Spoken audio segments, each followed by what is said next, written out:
जय हिंद दोस्तों, मैं हूं आशीष और आप सबको इंडिया में जान पर स्वागत है। दोस्तों, मैंने आपको 2 दिन पहले बताया था दुबई एयर शो में तेजस का शानदार प्रदर्शन के बाद और भी बहुत सारे देश इंटरेस्टेड होंगे जो तेजस जेट को खरीदने को देखेंगे। मैं तो आप एक अरब देश के नाम बताया था जो इजिप्ट था। इसके साथ आप मलेशिया और अर्जेंटीना के बारे में तो जानते ही हैं। खासकर अब अगर आप देखोगे कोई देश जो तेजस जेट खरीदने की सबसे ज़्यादा चांस है या पहला देश बन सकता है वो मलेशिया है। आज मलेशिया और अर्जेंटीना के ऊपर 2 अपडेट है, मैं आपको बताऊंगा।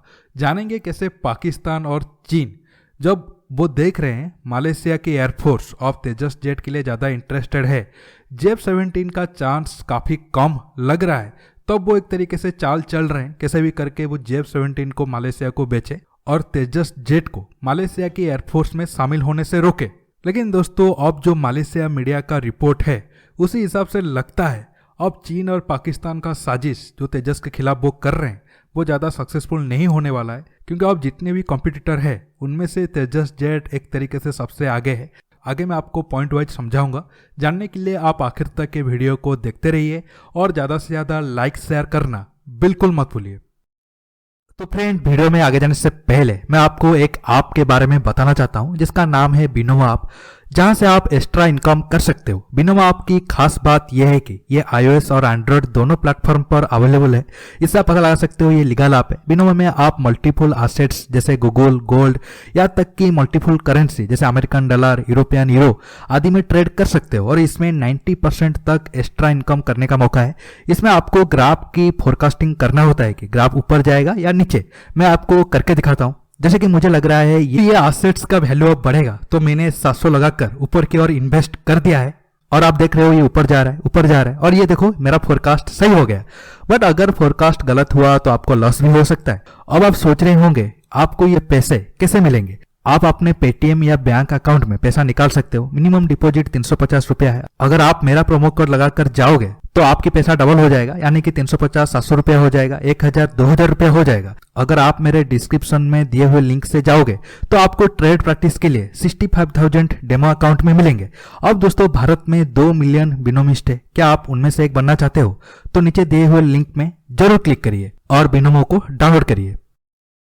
देखिए, अब जो मलेशिया है वो सबसे पहले 18 लाइट फाइटर जेट खरीदेगा। इसके बाद वो ऑर्डर को और 18 तक बढ़ा सकता है। मतलब अब मलेशिया 36 फाइटर एयरक्राफ्ट 2 बैच में खरीदना चाहता है। मलेशिया की मीडिया के हिसाब से अब रशिया के मिग 35, कोरिया का FA-50 या फिर T-50, टर्की का TI हुरजेट और इटली का M346 रेस में है। इसके साथ भारत का तेजस जेट भी है और चीन पाकिस्तान का जेफ 17 थंडर भी है। हालांकि इस साल रिपोर्ट आया था जो वो टाइमलाइन सेट किया था मलेशिया रिक्वेस्ट फॉर इंफॉर्मेशन के लिए, तब तक चाइना और पाकिस्तान अपनी जेफ 17 को वो टेंडर में शामिल नहीं किए थे। मतलब एक तरीके से जेफ 17 को वो मलेशिया को फाइटर जेट बेचने की रेस में आउट कर दिए थे। लेकिन अब अचानक जेफ 17 का एंट्री हुआ है और एक बड़ा ऑफर वो मलेशिया को दिए हैं। उसके ऊपर मैं थोड़ा बाद में बात करूंगा। लेकिन देखा जाए तो मलेशिया जो भी रिक्वायरमेंट रखा है उसे किस हिसाब से फाइटर एयरक्राफ्ट चाहिए, जितने भी फाइटर एयरक्राफ्ट उस रेस में है, कोई भी मलेशिया का जो रिक्वायरमेंट है मतलब सारे रूल को फुलफिल नहीं करते हैं। लेकिन जो नियरेस्ट है, सबसे नियरेस्ट है, वो हमारा तेजस जेट है। तेजस जेट सिर्फ 1-2 पॉइंट से पीछे है और हम उसे आसानी से कवर कर सकते हैं। जैसे कि HAL के चेयरमैन ने एग्जाम्पल के तौर पर बताया है, मलेशिया की जो रिक्वायरमेंट है उनमें वो फाइटर एयरक्राफ्ट में ऑनबोर्ड ऑक्सीजन जनरेटिंग सिस्टम होना चाहिए। और प्रेजेंट टाइम में हमारा तेजस में वो सिस्टम नहीं है, लेकिन बहुत जल्द हम आसानी से तेजस जेट में ये सिस्टम को ऐड कर सकते हैं। इसमें कोई बहुत बड़ा प्रॉब्लम हमारे लिए नहीं आएगा। इसके साथ साथ जो मेजर पॉइंट रखा है मलेशिया के एयरफोर्स, जैसे कि mid air refuelling, beyond visual range वाला मिसाइल होना चाहिए, सुपरसोनिक फाइटर कैपेबिलिटी होना चाहिए। इसके साथ साथ जो देश डील करेगा कम से कम वो जेट का 30% मलेशिया में ही मैन्युफैक्चर होगा। ये रूल के हिसाब से बहुत सारे फाइटर एयरक्राफ्ट पीछे छूट जाते हैं। अगर हम पहले टर्की की बात करें, टर्की जो फाइटर एयरक्राफ्ट को या फिर ट्रेनर एयरक्राफ्ट को मलेशिया को ऑफर किया है, मलेशिया उसे कभी भी नहीं खरीदेगा, क्योंकि मलेशिया का सबसे बड़ा शर्त यह है जितने भी फाइटर एयरक्राफ्ट मलेशिया को ऑफर होंगे कम से कम वो अपने एयरफोर्स में इस्तेमाल होना चाहिए या फिर उसका कोई प्रोटोटाइप बनकर टेस्ट होना जरूरी है। टर्की जो फाइटर एयरक्राफ्ट ऑफर किया है या फिर ट्रेनर एयरक्राफ्ट ऑफर किया है वो अभी भी डिजाइन फेज में है। उसका कोई ग्राउंड पर प्रेजेंस नहीं है, तो इसलिए टर्की आसानी से आउट हो जाता है।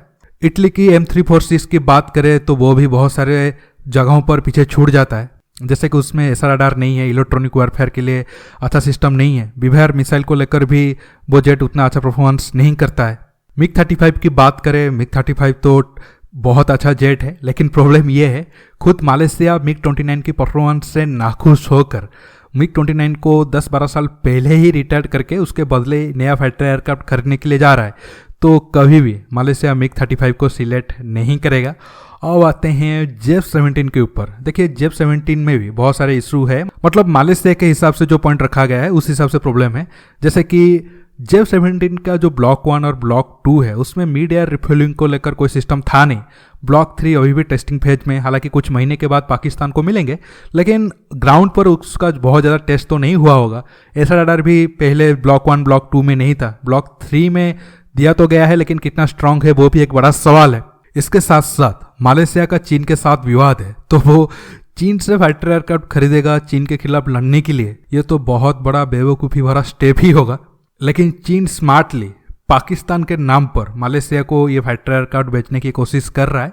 इसके साथ साथ ये मालेशिया को ऑफर दिए हैं, मतलब जो वो प्राइस पहले कोट किए थे उससे भी अब वो 30% कम कर देंगे।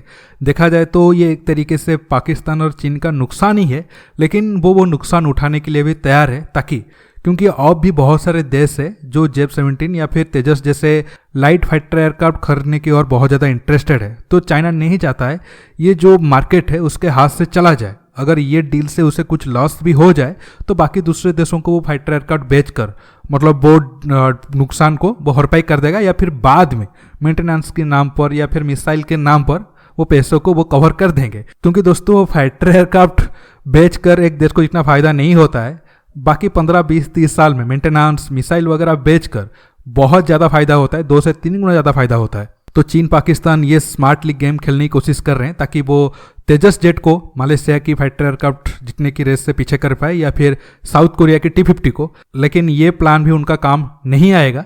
अब ज़्यादा रेस हमारा तेजस और T-50 को लेकर है, लेकिन अब कहा जा रहा है तेजस सबसे आगे है, क्योंकि जो प्राइस कोट किया गया है उस हिसाब से तेजस जेट आसानी से आ जाता है। इसके साथ साथ तेजस में एसआर रडार इलेक्ट्रॉनिक वारफेयर के लिए सूट वगैरह है जो साउथ कोरिया की T-50 में नहीं है।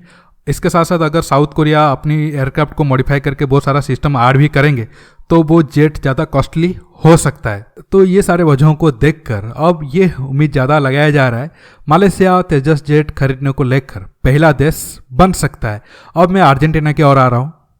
दोस्तों आप सब जानते हैं अब अर्जेंटीना भी अपने एयरफोर्स को मॉडर्नाइजेशन करने के लिए तेजी से काम कर रहा है, और पिछले महीने ही अर्जेंटीना अपने बजट के दौरान तकरीबन $600 मिलियन अलग रखा था, जो अगले साल में 12 फाइटर एयरक्राफ्ट को खरीदने के ऊपर खर्चा करेंगे। हालांकि तब पाकिस्तान की ओर से ये न्यूज़ ज़्यादा फैलाया गया था, अर्जेंटीना जेफ 17 को सिलेक्ट कर दिया है, लेकिन बाद में अर्जेंटीना ने क्लियर किया अब तक वो कोई भी फाइटर एयरक्राफ्ट को सिलेक्ट नहीं किए हैं। और मैंने आपको तब बताया था हमारे जो डिप्लोमेट है, भारत के डिप्लोमेट अर्जेंटीना में है, वो जाकर अर्जेंटीना के डिफेंस मिनिस्टर के साथ बातचीत भी किए थे कि आप हमारा तेजस जेट को खरीदो। लेकिन आप सब जानते हो अर्जेंटीना को तेजस जेट बेचने में ब्रिटेन सबसे ज़्यादा प्रॉब्लम क्रिएट कर रहा है, क्योंकि वो दोनों देशों के बीच विवाद थोड़ा पुराना है। लेकिन अब भारत अर्जेंटीना के सारे टेंशन को दूर करने के लिए बड़ा ऑफर दिया है। भारत का यह ऑफर है, अगर अर्जेंटीना हमारा तेजस जेट को खरीदता है तो भारत तकरीबन 50 मेन पार्ट या फिर सॉफ्ट पार्ट को चेंज कर देगा, जो ब्रिटेन या फिर ब्रिटेन जो जिस कंट्री पर इन्फ्लुएंस डालकर वो पार्ट को आगे जाकर रुकवा सकता है। हालांकि वो पार्ट कौन से होंगे इसका खुलासा तो नहीं हुआ है, लेकिन आगे अगर अर्जेंटीना भारत के साथ डील करता है तो सारा चीज़ सामने आ जाएगा। अब देखना होगा अर्जेंटीना क्या ये ऑफर से राजी होता है। दोस्तों आज की टॉपिक में बस इतना ही। आपको ये वीडियो कैसा लगा नीचे कमेंट बॉक्स में कमेंट करके बताइए, और ये वीडियो को ज़्यादा से ज़्यादा लाइक शेयर करने के साथ साथ आप मेरे चैनल को सब्सक्राइब करिए, और सब्सक्राइब बटन के पास जो बेल आइकन है उसे प्रेस करिए ताकि आगे आप मेरे आने वाले वीडियो को मिस ना कर सके। दोस्तों रुकता हूँ, बहुत जल्द और एक नया टॉपिक के साथ मिलूंगा। नमस्कार, जय हिंद।